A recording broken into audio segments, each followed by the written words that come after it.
All right, next one. This is a divisional game. We talked about just the Saints, how it's important to get a game and try to be over 500. Falcons and Buccaneers face off in Tampa.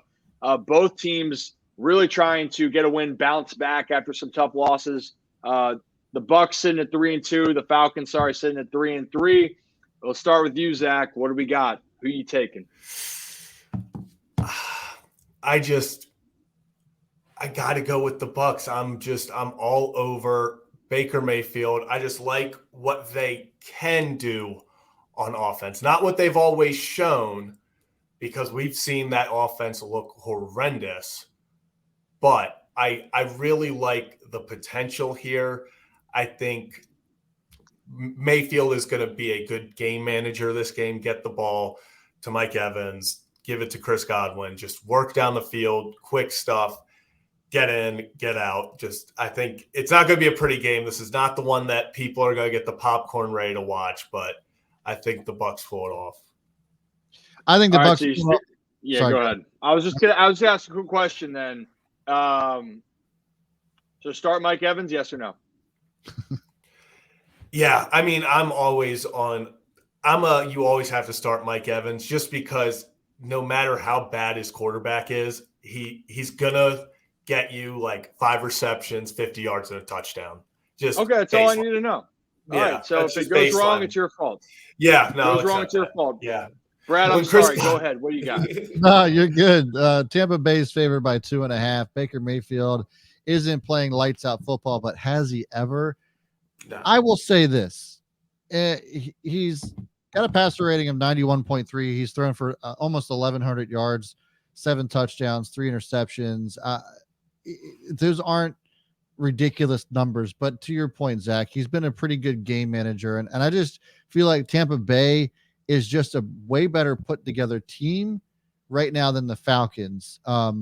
It's from a balanced perspective.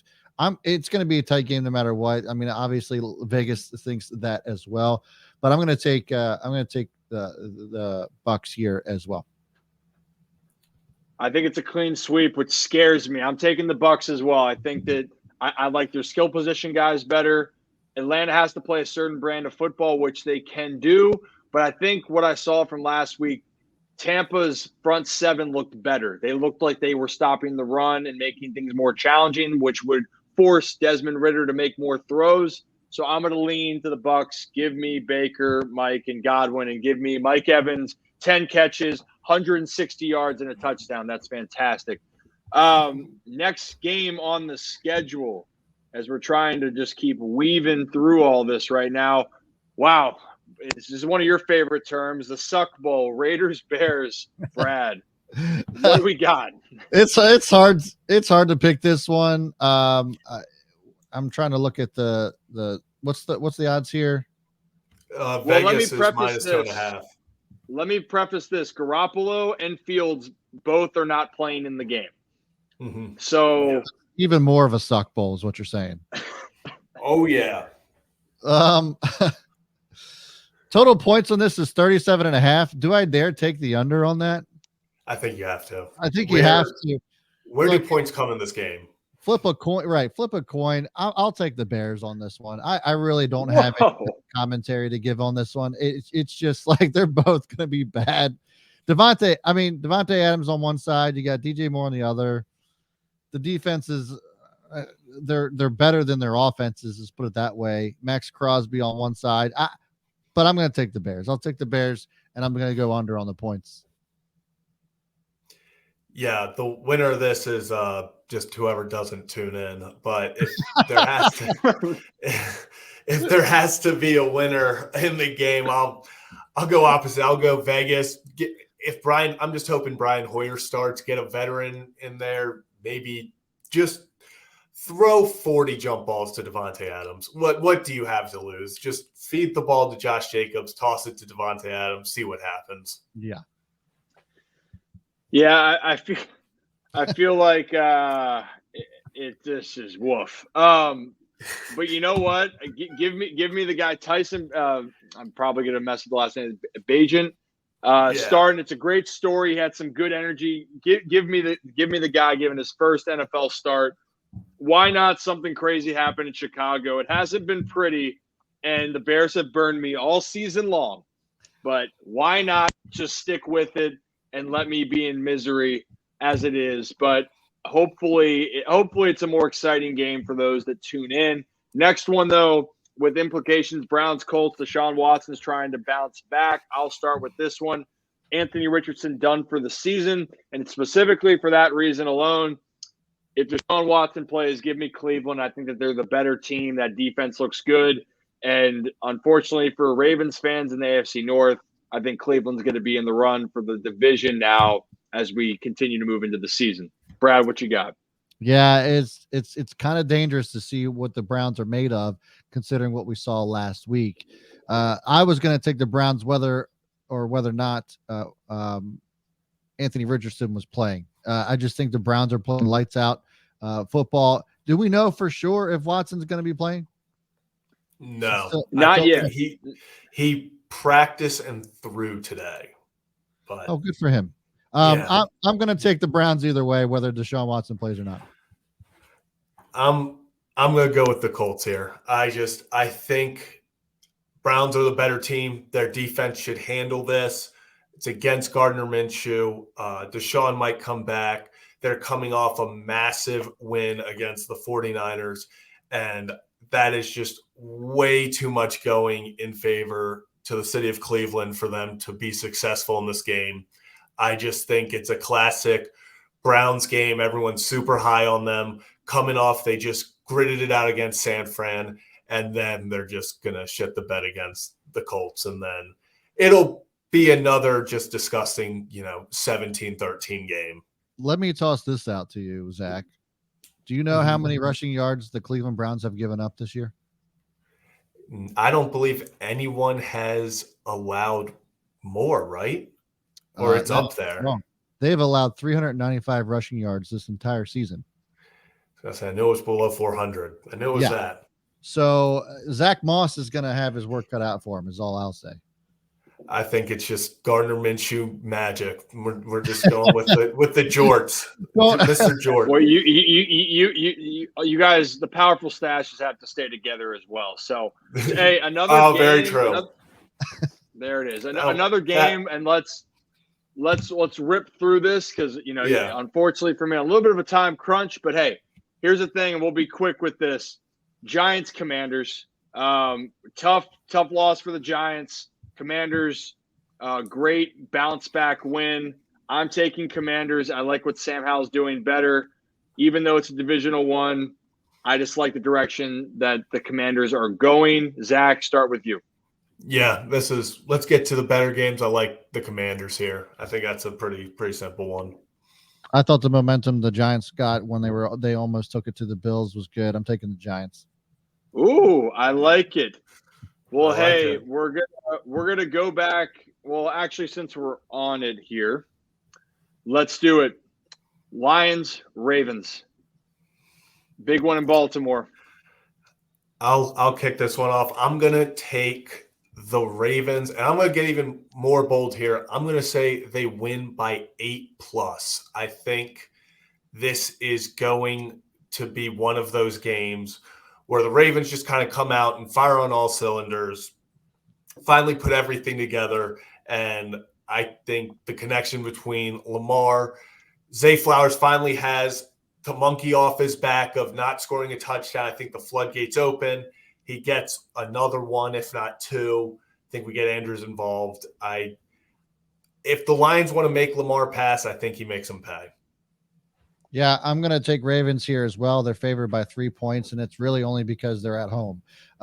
Speaking of being at home, the record against teams that go to the playoffs at home is not great. That's a weird stat to throw around. I've been seeing that all week long. But nevertheless, I'm going to take the Ravens. I think the Lions have had a pretty soft schedule up to this point, and there's a lot of hype surrounded around them. Their defense is good, deservedly so as far as recognition is concerned. But I think the Ravens are just a better team all around.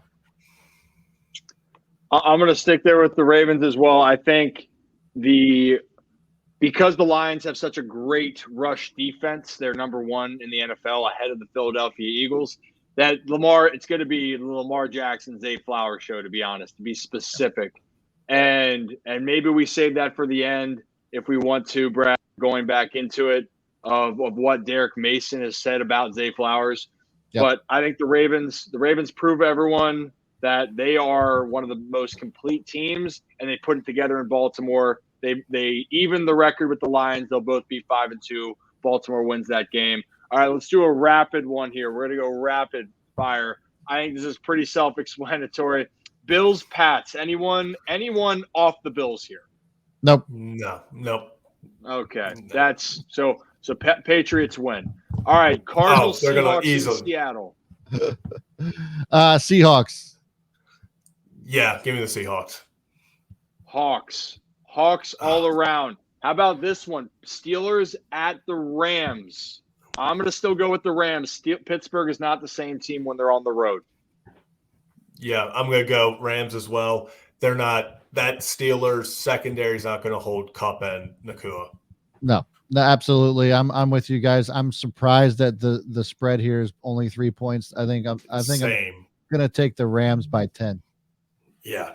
All right. Hey, Packers, Broncos in Denver. The defense looked better for Denver, but are you really convinced? Because I'm not. I am going to take the Packers coming out of the bye.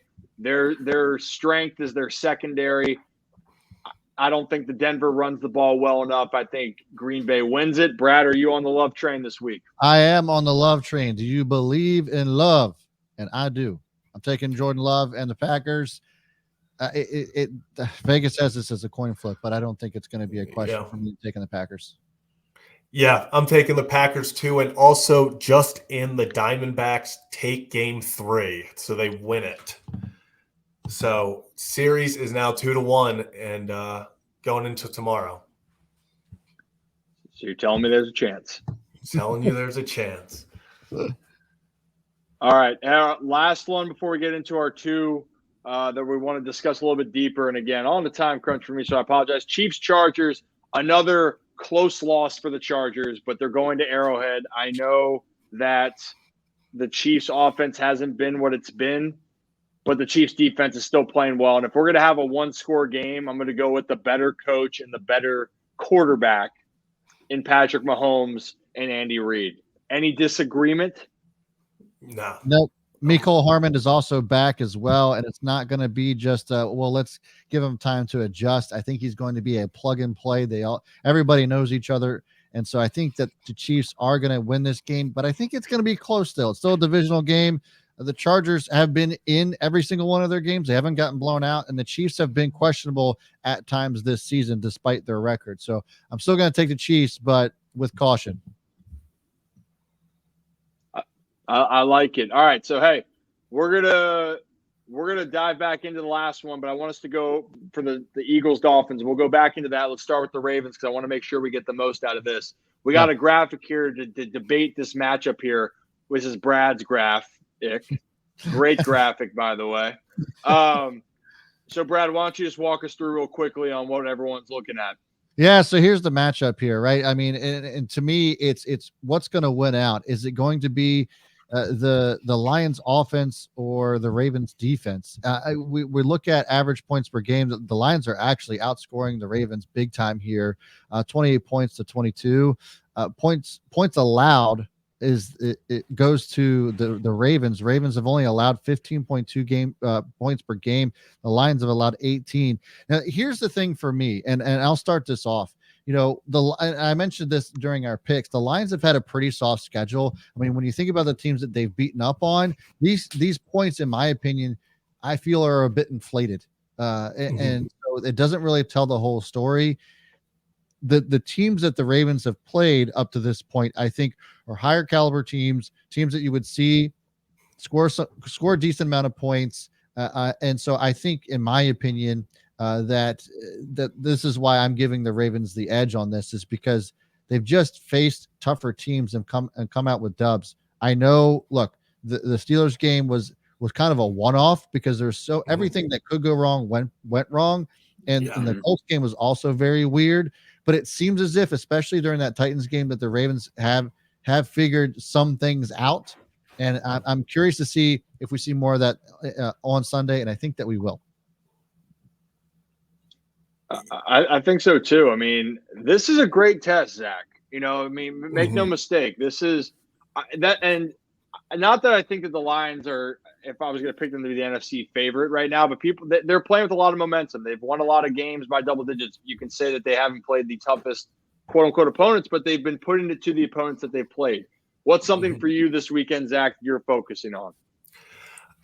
Yeah, I think you hinted at it a little bit. Would love to see Zay and Lamar continue to build that chemistry together. But I think end of the day, Ravens, if they want to get the offense going, they want to play to their potential, it's got to be the Lamar Jackson and Mark Andrews show. Get Mark Andrews the ball. We even saw it last week